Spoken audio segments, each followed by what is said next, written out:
A very warm welcome to the participants of the Proteomics Advanced Winter School 2021.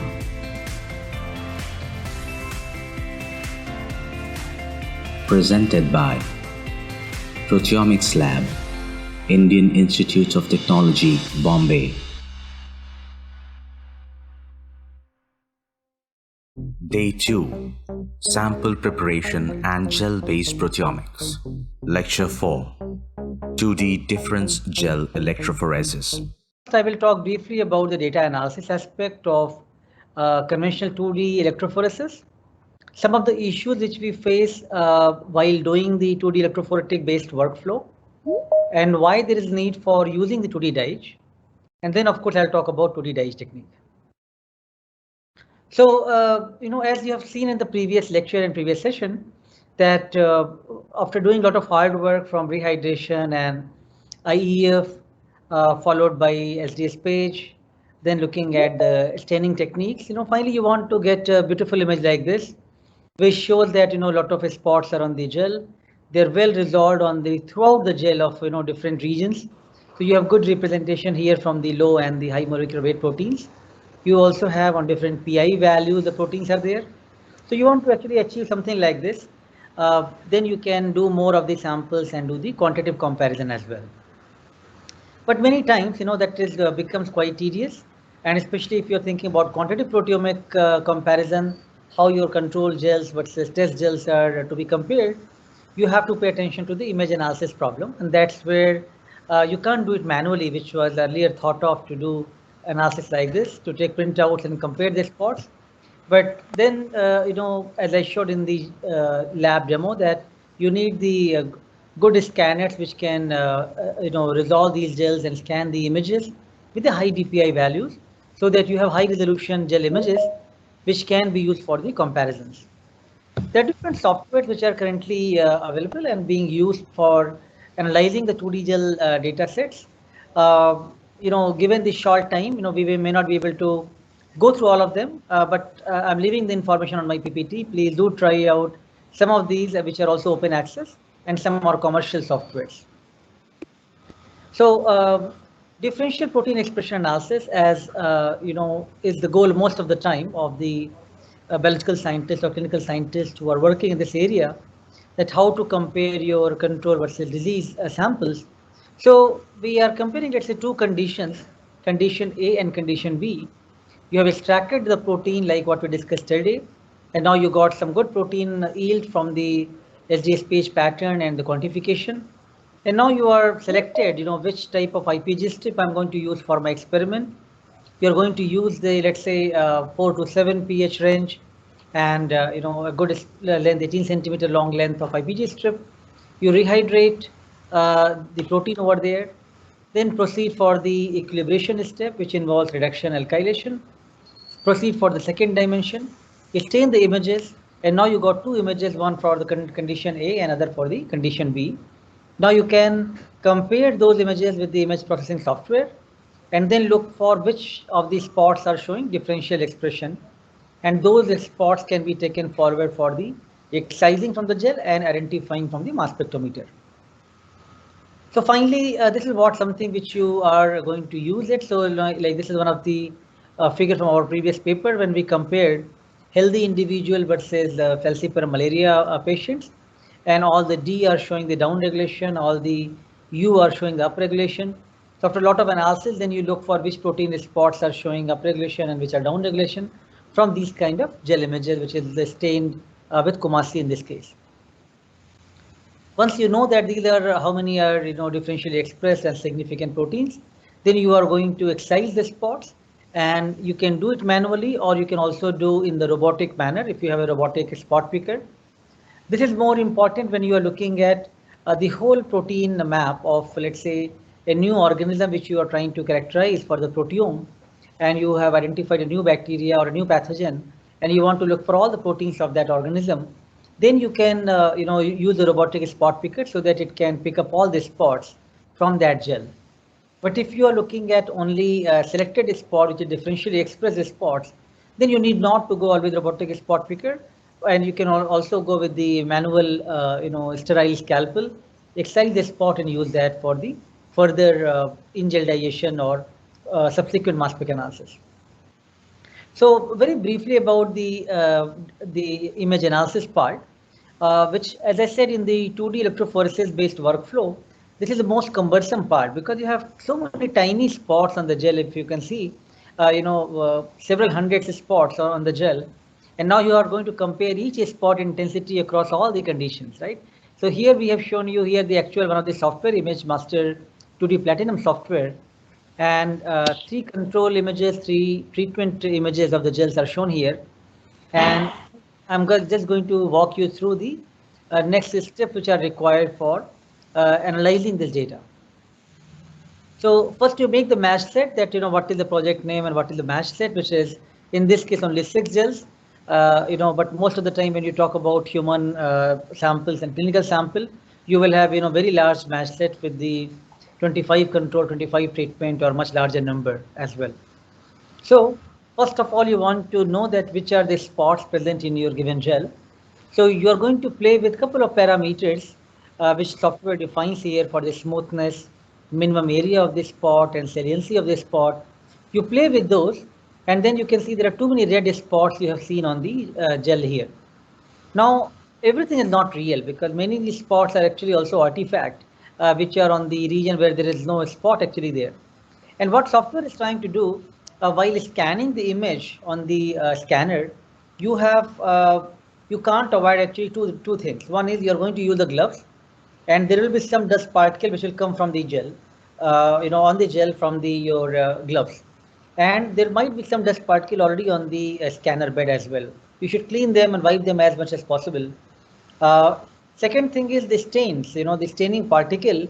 Despite de-staining, there will be some stain particles which are still adhered on the gel.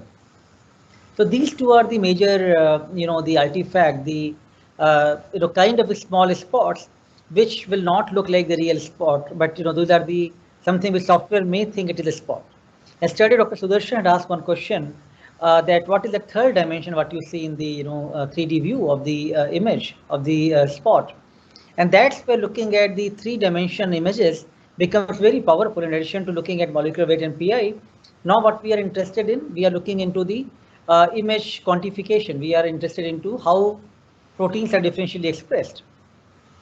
So in this direction, if you can look at 3D views of the spots, the one which are having only the dust particle or coming from the the stains, those will look very flat like needle in the 3D views.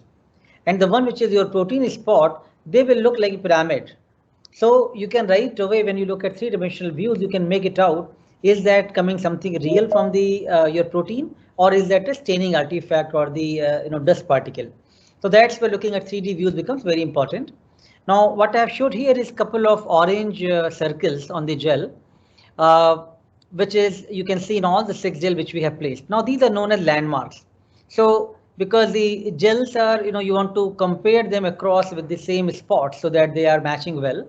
So you are selecting some spot which is identical in all these 6 gels, and those are you are creating as a landmark. So you are telling software that these spots are same, common in all these 6 gels in the same location, and likewise other 5 spots as well.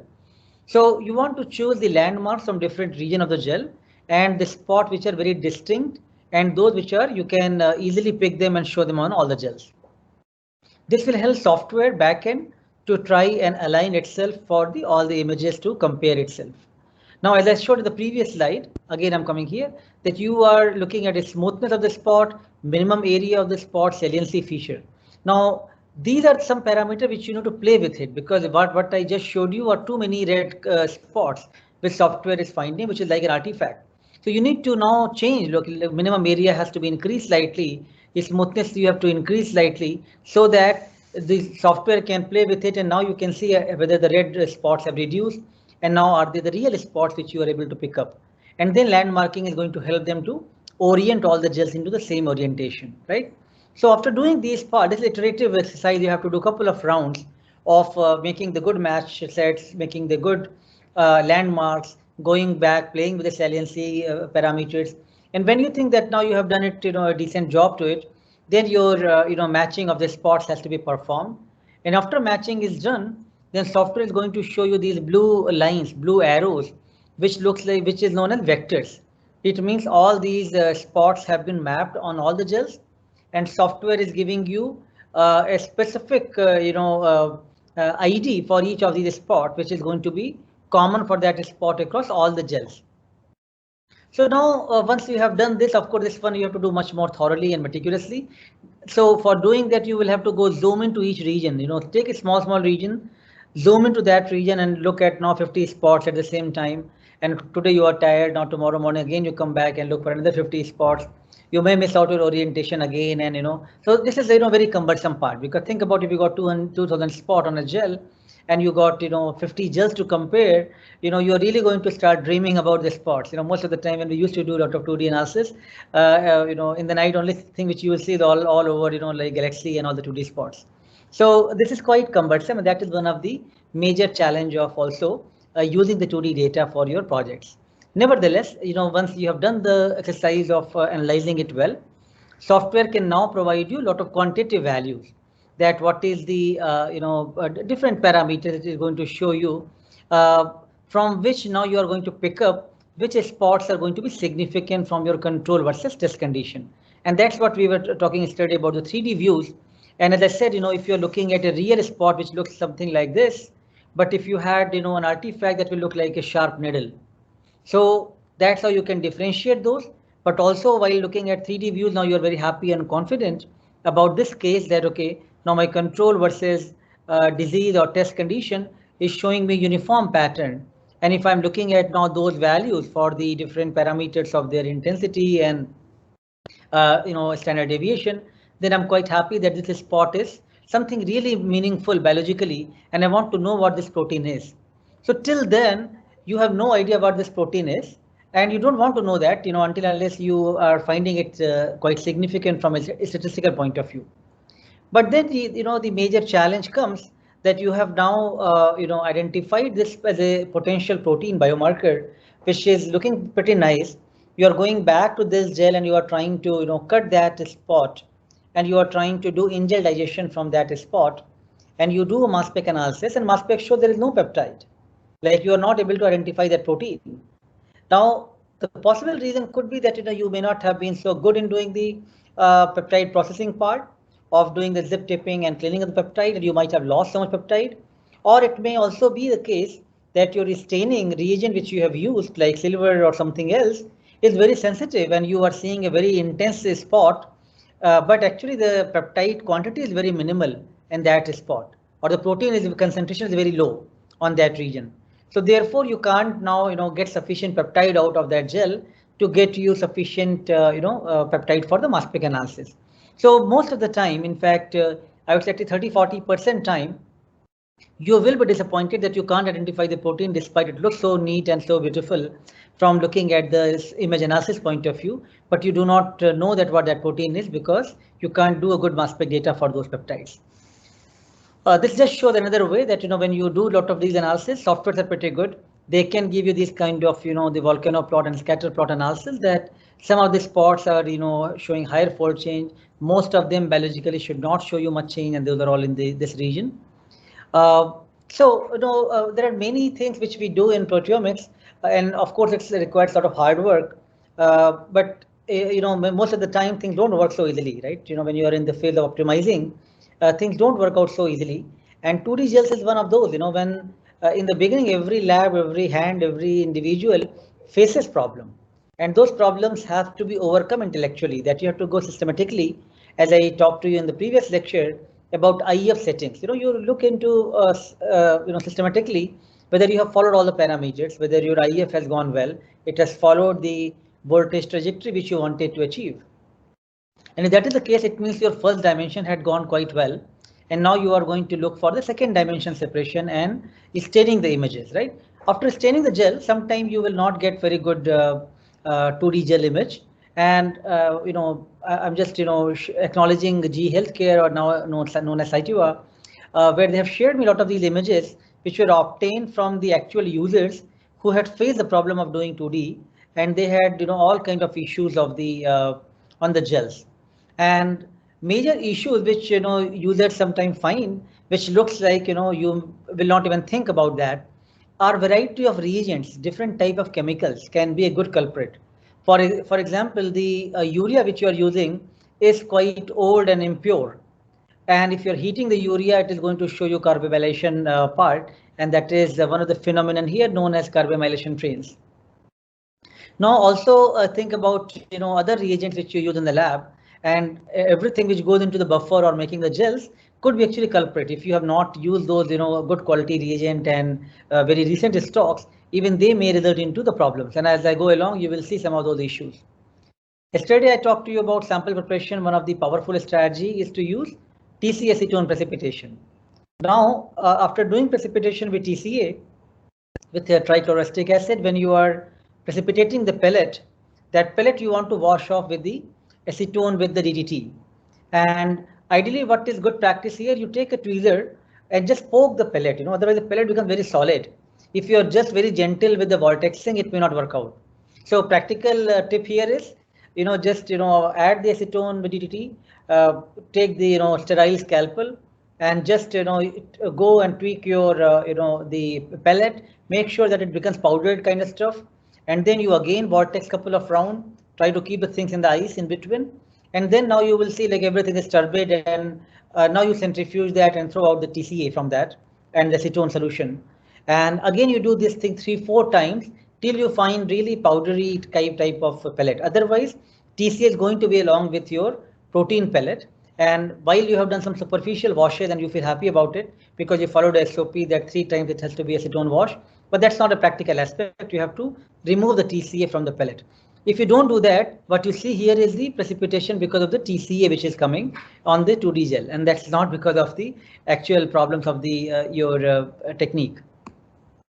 Now people try different type of solubilization method, and this is something which I try to convey you a message that do try playing with different type of organic solvent, different ways of extracting the proteins. You never know which one is going to work out the best.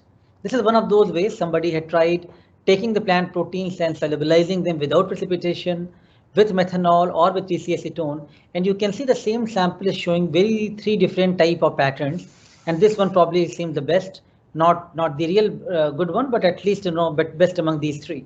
But you can see, like, you know, same sample could actually yield you variety of type of images, which is if you don't pay attention to the protocols, you want to, you know, just try out one of this thing and, you know, you continue with that, you're not going to get any good data. And that's where many times people say, okay, 2D is not good because I don't get many spots on the gel, and, you know, I'm not able to get differentially expressed proteins because you have not tried many things to warrant you distinct spots and tried out different things which can resolve the proteins well on the gel. Now, practical aspects of the problems are, you know, we talked about plasma sample, and plasma sample having a lot of abundant proteins. If you take the plant leaf, again, it has the abundant protein like Rubisco. So if you take the crude sample, in this case, it is the plasma sample shown, it is going to affect your IEF, and it is going to, you know, show something like this pattern on the gel. But if you clean up that and remove the, you know, salt and do the depletion, this will look like much cleaner gel like that. So the same sample, same type of starting material. Now I also emphasize to you that many times along with the protein, you will see some carbohydrate coming, some nucleic acid coming, and those things will you know, still allow your IEF to complete. But I did show you that there was some wiggly pattern, although it was able to complete the isoelectric focusing. But that is one of the place, you know, where you can see now in this case when you stain the gel, you see there are some polysaccharide stains which are you know, getting stained with Kumasi blue, and now you know that, you know, you have something to do to troubleshoot this particular sample prep, and probably you can try out some cleaning up steps. Salt is most of the time one of the major issue, and in this case, you know, showing in the bacterial extract E. coli, a gel without salt and a gel with 30 millimolar sodium chloride treatment, how you know, the vertical streaking is really getting affected, and so as you can see a lot of horizontal streaks as well. So again, if you can desalt these samples or dialyze these samples, they can be very different. Like in this case, pre-dialyzed samples look like this, which is having, you know, a lot of patch here, no spots. And when you dialyze the sample, you can see many proteins are appearing, and this region become much more, you know, appearing on the gel. So again, some of these things are possible only if you're, having a lot of patience to do these type of project and start, by open-minded that you need to try out many things. It is not something which you are following a paper and it has to work. You have to be open to try out new things to get the right, best quality. Then only you feel satisfied and move ahead with the next steps. Again, this is one of the example of showing albumin as a abundant protein from the serum samples overlaid. Uh, Many times, in fact, most of the time, you'll always find one vertical streak if you were to use the pH strip 4 to 7, because proteins are going to be beyond 7 pH range. So all the protein which is beyond 7, they're all going to get focused on the 7 near the pH 7. And that's where when you use the pH 4 to 7 IPG strip, you are going to see this type of a streak pattern, which makes you feel that, okay, something is artifact, but this is something which you can't avoid. Of course, you should work on avoiding these type of horizontal streaks. Now, sometime from the same sample, if there was overloading protein, because every IPG strip has some limit of how much protein you can rehydrate on that. I gave you a couple of quick examples that time, that 7 centimeter, maybe 125 to 150 microgram is good amount. And if you are using 24 centimeter, maybe you can go 800 microgram to 1000 microgram. But again, on the small strip like 7 centimeter, you are loading 500 microgram because you want to see a lot of intense spots. Now that may not work out because it will create problem in the IEF, and that's what is example of protein overloading. Sometimes your parameters for the voltage, what you wanted to achieve, was less. Parameters were defined for that. It means the overall volt hour is not completely achieved, and you can see under focusing of that. Over focusing, I'm not sure, but maybe you have given volt hour for much longer duration than required, and some spots are showing doublet pattern and a little bit diffuse pattern, but overall it looks actually okay to me, this image. Now, sometime something happened that, okay, you are doing an IEF, isoelectric focusing, and after that the IPG strip which you have taken, you are going to keep that in the cold condition, right? Sometimes you are keeping a gel in the cold room, and sometimes the IEF itself, the IPG strip itself, you are keeping in the -20 freezer, right? But you are not covering it well, so that the lid may have some condensation, and that could be the problem when you take it out. And likewise, again, the focusing could be problem with the under focusing kind of issues. And this is one of the example of water condensation, which I'm talking right now on the IPG strip, where you can see that a lot of water droplets have come on the IPG strip. When you take it out, you're not going to get anything on the gel. So again, many of the small things can be very important for the 2D electrophoresis. Equilibration, we spoke about two different type of equilibration methods, 15 minutes each for 1 and 2. But if you want to cut corner, only first equilibration is good enough. You think it's not going to reoxidize, then probably you are making a mistake, and you can see the difference of the two images from the same type of sample. Often people tend to lose track of the time of these experiments and feel they can just look at the clock and 15 minutes fine, and they came back after 30 minutes in fact, and the second one maybe got changed. So both the equilibration requires very strict time properly, which you need to utilize, and that has to be given for both the 1 and 2, so that they are properly mapped over there. Now, reagents are, as I said, something which is very funny, but you have to be cautious about. The urea I showed you image. Now, sometimes timid can be very old, and timid is actually very old in most of the labs, because you hardly use 1-2 microliter of that for casting your gels. But if timid is very old, it may also create problem in the 2D gels. Bad tris quality, also people have reported issues like this kind of donut effects and this kind of wiggly patterns. But what I'm showing here could be because of bad tris reagent. Sometime too high voltage while running, because you wanted to really finish your gel before a match starts in the evening. You are going to watch an IPL match, and now you are running it very fast so that you can finish off your gel and go home, right? But that sometimes do not work out, and you will not see anything on the thing. So you have to run on the low voltage for a long time so that there is a proper separation being achieved. And again, if you are keeping the gel side on the wrong direction, even that will have problem. The edge of the gel itself should be properly flushed, and if you don't do that proper cleaning, even that will have problem, and you will see a lot of artifacts coming along with the separated gel spots. If you're keeping your gel in the cold room and there is some SDS precipitation happens, that may make it look very faint, and you can't use those gels for the long time, because most of the time we do want to store the gels, but that storage has to be proper. To strengthen the gel, because the gels are very fragile, people sometimes use this kind of chemical like rhinohide, which makes it slightly thicker and stronger, the gels. But while doing so, you are actually losing the resolution of the spot, and every spot looks like double spot. So that may not be best strategy to protect your gel. Silver stain is actually good for looking at sensitive spots, but if you want to do quantation, there will be problem, because in the quantation, it starts getting saturation, and you can see a lot of the pattern like this, which is not truly reflecting the amount of protein there. And when you want to compare your proteins from the two conditions, then that will give you artifacts. That's why silver stain is not best for the quantitative type of analysis. Coomassie is better because it is one of the end point stain which binds to the spots on the gel, and then after that, if you are going to scan the image, it will remain the same. Whereas the silver has many issues, which I'm sure you are all aware of, that till you stop the silver staining with the the glycolic acid, it is going to keep developing the more background, and you will have some variation in the two different gels and their background. So those are all problems to look at the abundant proteins from the gels. So I hope so far what we have covered and what I've tried to convey you. 2D electrophoresis is definitely one of the very easy technology to work with, and it's still very powerful technology. Something which has gone more than 45 years in the field is definitely incredible technology and much simpler technology, which is having wider applicability.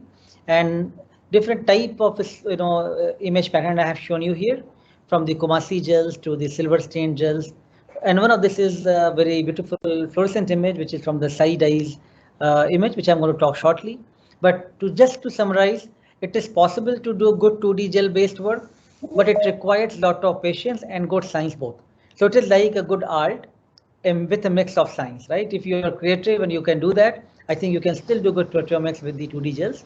If you are tend to lose focus and patience, I think it's a good idea to directly go for the shotgun proteomics with the mass spectrometers. So moving on to some of the challenges of what we have learned from the 2D gels.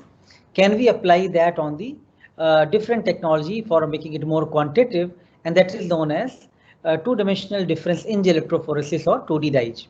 Now, whatever we have learned from the 2DE, that will remain same for us when we are going to utilize that in the dyes as well. So that learning is not going to go away with us. Now, only thing is, there are one or two additional things which we have to learn more before planning for the dyes experiment. Of course, dyes, when we say, we are looking at some very sensitive fluorescent stains. These are the cyanine dyes, Cy2, Cy3, and Cy5, which are size and color, size and they are matched with the same mobility. They will not affect anything with the labeling, and therefore you can actually expect them on the gel in the same location, and they're not going to really create any artifact which can introduce your challenges for the quantitative analysis. So these are some of the advantages of the Sai dyes, but the major difference when you observe for doing 2D versus dyes is essentially the experimental strategy, and that's why I was trying to give you some emphasis study in my sample prep discussion, that when you think about a new technology, you have to think about your sample preparation and the experimental strategy accordingly. So in dyes, we have three dyes, right? Cy3, Cy5, which can be used for comparing control versus disease, or vice versa. You can change the interplay with the dyes. But the third dye is their Cy2 dye. And that is something which is very powerful here when we think about the dyes experiment, why that dye is being used. So let's say we are talking about a real, small clinical project of 25 healthy individuals and 25 COVID infected patients, and we want to compare which of the proteins are really differentially expressed in response to the SARS-CoV-2 viral infection, right? That is something, a simple current problem which we are all interested in. Now you are taking patient's plasma sample, you're depleting that, extracting the protein, doing the digestion of the protein, the peptides can be labeled now with the Psi dyes. Now for doing the labeling, so finally, if you were to do 2D gels, you are going to run 25 controls separately and 25 COVID-19 infected patients gels separately. So you are going to run altogether 50 gels, right? But in case of Psi dyes, in case of dyes, you can run only 25 gels, not 50 gels, because on the same gel, you can mix your control as well as the disease sample, because control sample is labeled with Psi3 and disease sample is labeled with Psi5. So now you can mix those two together and run them on one gel. So you have reduced the number of gels to half. So now you got 25 gels to compare your this project. But how are you going to compare your all the 25 images? Like 2D only, like you are keep going looking at every spot at a time. It's again going to not being very quantitative. And that's where the concept of internal standard becomes very important. So internal standard is something that when you have done the protein extraction, you will take a small amount of some small amount of protein from each of the control sample and each of the treatment samples. So now let's say 100 microgram each I have taken protein from all the healthy individuals, 100 microgram each from all the disease individual, and made that as a pool of the internal control. Now this pool means the pool is going to represent any protein present in any given individual, and that is like a fingerprint for this population of 50 individuals, right? Now think about in a DIGE experiment, you are going to use now a control sample, treated sample, which are labeled with Psi3 and Psi5. And along with that, you are going to add internal control, which is labeled with Psi2 dye, third dye. So you are going to take all these three and pool them together. So on your 25 images, which I'm talking right now, which will have 25 gels contains control and treatment C1, T1, and likewise C25, T25. But on all of these gels, you have internal standard IES, which is common across all the gels, right? And this something internal standard can be used for comparing the gel images from one to other. And that is what made the DIGE much more stronger, much more robust for doing the quantitative analysis.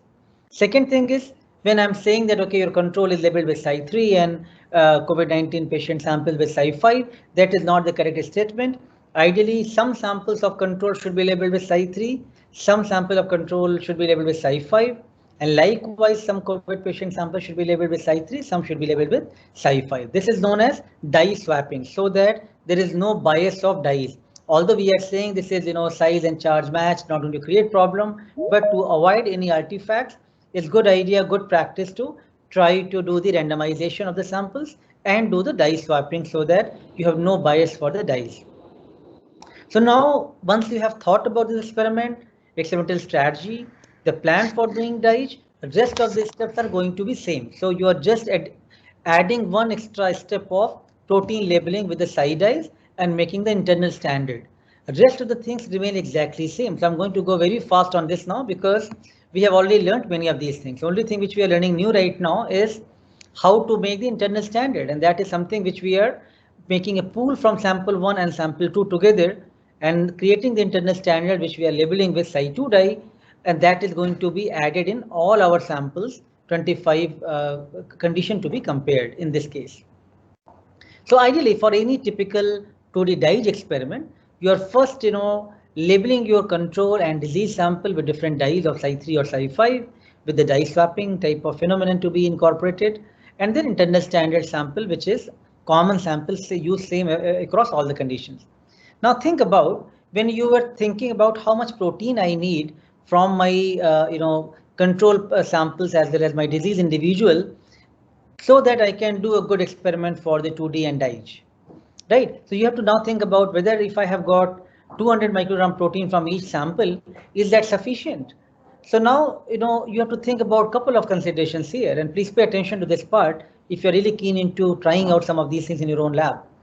For instance, what I said, from every sample after depletion of the plasma, you got 200 microgram of protein. And now you're thinking, is that sufficient for you to perform this experiment? So you have to think about not only that, so one sample, you can just go with only 50 microgram of protein to be labeled with the dye, because Psi dyes are very sensitive. So even for the large gel, you don't need a whole lot of protein. You can just go with the 50 microgram of protein which can be labeled with the psi dye. So you are still left with 150 microgram of the protein. Same goes to your sample 2 as well. But you have to also steal some sample from here and some protein from here to make the internal standard. So in this case, 25 from here, 25 from here will also come to give you 50 microgram for the internal standard, right? So to begin with, even for one gel, you need at least 75 microgram protein, even for one gel. But as you keep increasing the number of gels, you need more of 25 microgram protein more for per individual. So you have to keep adding that up. Then now you will see that probably you don't have sufficient protein here just to perform the Dij experiment, right? But now let's say that you have 1000 microgram protein and you are good to go for this 25 gel type of project which I'm talking to you. So that's first consideration, to calculate how much protein you have and can you make a proper internal standard from that. Second thing is, let's say now you perform a Dij experiment, and after doing Dij you found there are 100 spots which are differentially expressed, they look pretty nice, and you want to do mass spec on that. Your starting material was very little. You have only started with 50 microgram of your each condition, which is not going to give you sufficient peptide for doing mass spec analysis. So you need to run a preparative gel. So now you have to take 500 microgram protein, and you are going to load that on the gel, or go maybe 800 to 1000 microgram protein, and then run that gel, stain with Kumasi, and try to locate the same spot from the printout of the image or the screen, and then locate which are the spots which you have looked into, which are good to cut and do the mass spec analysis. That may have some of the limitation as well, because you may not be able to locate the right spots. So alternatively, what you can do, when you are going to run your 2D Dij gel, you can actually have more amount of protein. Some are unlabeled protein, some are labeled protein. So labeled protein will be the one which you are labeling 50 microgram, but you can also add maybe 400 microgram more, which is unlabeled protein. And now you are going to now have much more protein on each spot, and the spot which you are interested in, you can now scan the images with the fluorescent image scanner like Typhoon. And after that, you can also restain the same gel with the Kumasi or Cypro Ruby, and then you have the two image pattern from the same gel. So these are some of the small tips which I'm trying to give you. I can't put everything on the PPT, and not everything is theoretical here, but theoretically it looks very simple, that I have 75 microgram protein, 50 I took for labeling here, 50 I took for labeling here, 25 from each condition made the internal standard, and I'm good to go for my Dij experiment, which will now follow the same pattern as we do for the 2D gel based project. So now first thing, I will be now doing the rehydration of this. Only thing is, you want to protect them from the photo light things, although they say it is photo stable, but it's still good to protect with the black cloth or keep it away from the light. Even IEF, during the IEF you can put the cover and lid so that there's no light effect, and IEF can be completed. Then you are going to do the your first and second equilibration for the the equilibration conditions, and then the same one gel image is going to generate 3 images. So one gel which you have, which is now having the sample for control and disease, and the internal standard is going to create you 3 images for Psi 2, Psi 3, and Psi 5. And now you got 3 images which you can use for further comparisons. So just in a nutshell, to summarize this part, you have made internal standard from the 2 conditions, control and treatment, mix them up, perform the 2D gel like what you did earlier, but now the same gel you are not staining with the Kumasi, but you are going to simply use a fluorescent image scanner to scan the images and obtain 3 different type of image profile like this, and that you can take forward for the further analysis. This is one of the actual, the project image which I'm showing from our lab, which we use for the, abundant plasma protein based project, and looking at some of the infectious disease samples of malaria and falciparum malaria, vivax malaria, and dengue project. And this is actually decent gel, which is almost 2000 protein we could see. And it shows a lot of information. For example, some protein you can see red, right? Some spots are red, and some are very green in color, whereas most of the spots are yellowish in tinge, right? So the ones which are yellowish are no interest. It means those are not showing any expression change. So see, like, in the conventional 2D gel, on any spot, you are able to get idea for the PI value and the molecular weight. But in this case, even after looking at the fluorescent image, you are also able to start getting some idea for the expression of the proteins. If you know that you have used the red dye for the your treatment or disease sample, and these are the one which are lighting up, it means these are the highly expressed protein in the disease condition, and likewise the down-regulated protein in the control conditions or the healthy conditions, and the ones which are yellowish ones are not showing any response. But this is very crude. I'm just saying out of curiosity. When you scan the image, is the first thing which you are really excited to look into, that how my overlapped image looks like for differential expression. But the analysis requires much more thorough job. But unlike 2D based analysis, which requires much more cumbersome way of analysis of every spot region by region, here because you have used the internal standard, which can be used across all the gels, so you can use that to do co-detection, which is one of the very important feature of the dye image analysis softwares, which can now co-align all the images because of the internal standard. And that is something which is very powerful and makes dye quite quantitative in nature. There are different type of analysis which one could do here. One is the DIA, difference in gel analysis, BVA, biological variation analysis, or you can also do the extended data analysis or EDA. Now EDA is like which is also linked to many pathways and the other databases which can pull out that your significant proteins are what kind of biological function they have. So the same software can actually take you not only significant protein but also till reaching out to the significance level. If you assign what these proteins are, you have to tell the software what is the protein IDs are. Now a lot can be done with these kind of module of the softwares from the DIGE. Like in the EDA, you can also look at hierarchical clustering analysis. In this case, we are looking at this group is very different than these two groups. And it turned out to be these two groups are falciparum and vivax malaria. These were the healthy individuals. And that looked quite apparent even by looking at the this type of EDA analysis. Let me just show you this brief video to give you all the points which I spoke so far for the DIGE technique. It is quite powerful, and I must say it is the probably most acceptable quantitative thing for the doing gel-based approach. And it was not possible without these very elegant dyes which are available, which is actually quite robust. And if you use them well, they're very sensitive.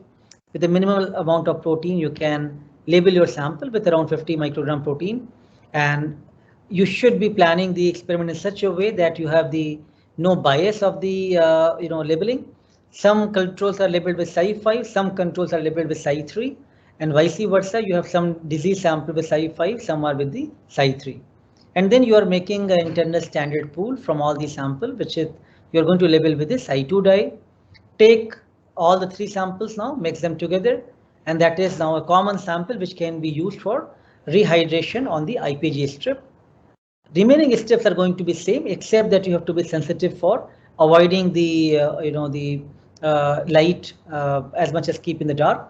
Second dimension separation. After that, you scan the image from the Typhoon image scanner, which is going to generate these three images from the same gel. And you are going to avoid a lot of artifacts of running gel to gel variability, which we see in the 2D gels. And here now you can have these very interesting software which can go with different modules of analysis from DIA to BVA to EDA, and look into that how your different each spot, how that is being mapped across all your multiple conditions, given the nature of the co-detection, which is very powerful in this case with the internal standard which we have prepared. And that is going to help software to generate the blueprint, which is going to align all the spot gel by gel. And that is something which makes DIGE quite powerful and different than the traditional 2D electrophoretic based work. Now analysis becomes very automated here. You have no control on the analysis aspect here, unlike the 2D gels where everything is manually done and user bias may be there sometime. But in this case, you have no control on the analysis. Software is going to align all these spots with the co-detection on the internal standard Cy2 image. And once it is done, then only the same could be used to utilize the intensity comparison for the Cy3 versus Cy5. If you are unbiased and if you have used the dye swapping of Cy3 and Cy5, you are going to see some very interesting biological results after this type of analysis. So it's very automated and very powerful, and that's where I think, as you can see now, even if I have given 25 gels here to compare, it is much more easier to do it. Overnight it can be done, unlike what you will spend months time of doing traditional 2D based work. And finally, if you can see these kind of three-dimensional views of the protein, then you should be very confident when if you have seen that from the DIGE type of experiment. It's quite acceptable, and once you have done your mass spec and their protein ID, you can actually feed those for which spot what is the protein ID, and that could also help you to do further analysis with the different databases, and you can also try to make the patterns with the the EDA and looking at how the heat maps look like, how the principal component analysis looks like. So a lot of these things can be done, and you can also make the biological sense of the data set. So I hope you are now excited that 2D is not all gone. You can still do a lot. If you want to do quantitative work and you want to publish well using your gel approaches, you can still move ahead with the DIGE type of technologies. This is one of the real gel data which we have also published earlier in I think it was probably PLOS One some time ago. And in this case, we were looking at different disease conditions. So how the same spots when we compare across multiple conditions. In healthy, it was very flat. In dengue fever, which I've labeled as disease 3 here, it's also quite flat. But in the falciparum and vivax malaria, the spot is showing very high upregulation. And these spots were actually serum myelin A protein, which turned out to be a very good marker for malaria. And that is, was very apparent here, if you can see from this image. So DIGE advantages are that you are going to use very low amount of protein, even 50 microgram as low as that is also good. It's extremely sensitive dye for protein detection, less than 1 femtomole. The detection is quite linear, so you are not going to get affected because of the abundance issues, and quite reproducible, and you are minimizing the gels to half, unlike 2D. But the best part which I like is about the internal controls, which can use the gels to normalize the data and spot intensities across your lot of gels. And finally, you are not doing many of the manual things which you do in the normal 2D, including the post-electrophoretic staining and destaining. All those can be avoided in this case here.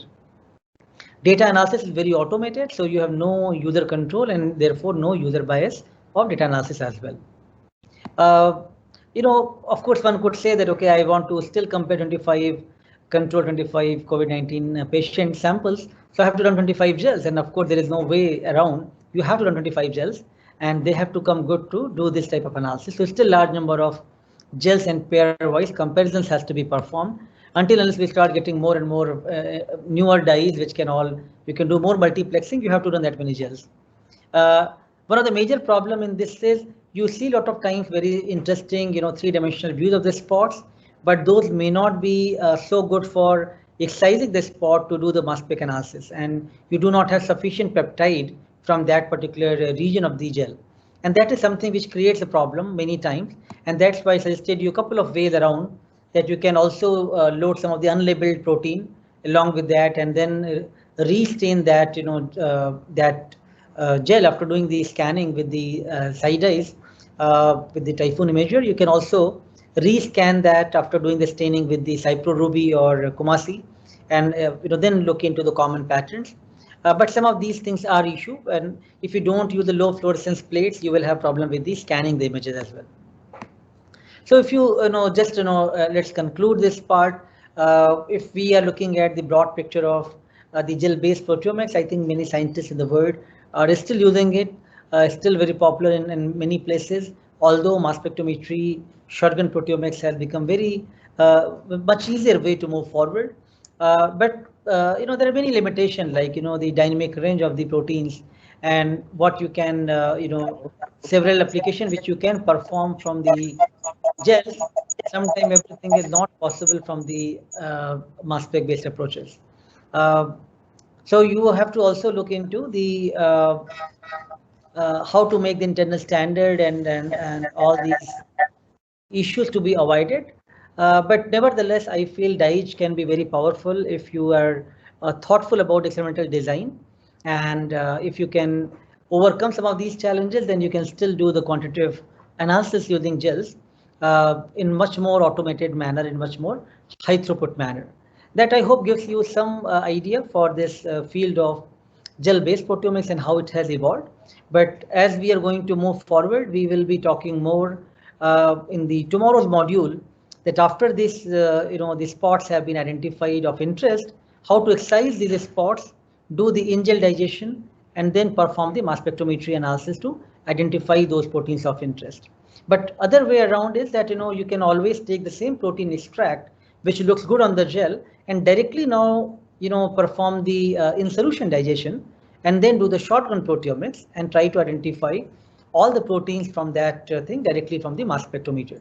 So both ways one could move forward, and these are what we are trying to give you in this workshop and course, kind of a balanced perspective of different technologies, their possible potential, their possible drawbacks, so that whatever resource you have available, whatever possibilities you want to explore, you are well informed that what are the pros and cons of using different proteomic technologies. I think that's pretty much it for this talk. I hope you are at least having some better idea for using gel-based proteomics. And as we have some eminent speakers, in this workshop who are also giving you, their perspective about how the field of proteomics is evolving. You are getting more and more well informed about newer approaches and newer avenues to explore. I'm sure in the workshop we are going to spend quite a bit of time, spending about mass spectrometry based approaches, which is really currently emerging as one of the key technology for proteomics based investigations. And that's where we have different type of label based approach and label free approach. Some of the concepts which we have just learned for the DIGE technique will be also valuable and helpful when we talk about label-based strategies for the mass spec-based analysis. Again, labeling strategies and the sample preparation strategies, internal standard, how to prepare, all of those things, the concept will remain same, only the tagging strategies will change, right? But also in the course, to make it really broad and give you the very balanced perspective, we have also added several things which are linked to the protein microarrays and label-free type of biosensors, as well as different technologies which are antibody-based, and the human protein atlas is one of the very powerful approach of looking at your protein localization, protein expression based on antibody-based expression. And that's what is going to be our next talk. So let me finish here by this lecture. Thank you very much, everyone, for being vigilant and staying on this talk. I can take any question if you have, very quick one, but I see now Dr. Matthew Silhan is there in the audience. And Dr. Srivastava, wonderful talk. I have one question. Like you say, the internal control. So what is the internal control basically we should use for when we compare the disease patient sample between the patient samples? That is my question. Right. So internal standard is something which is representing the protein pattern across all the individuals, right? It is not control per se. It is you are providing all the protein pattern in one common sample.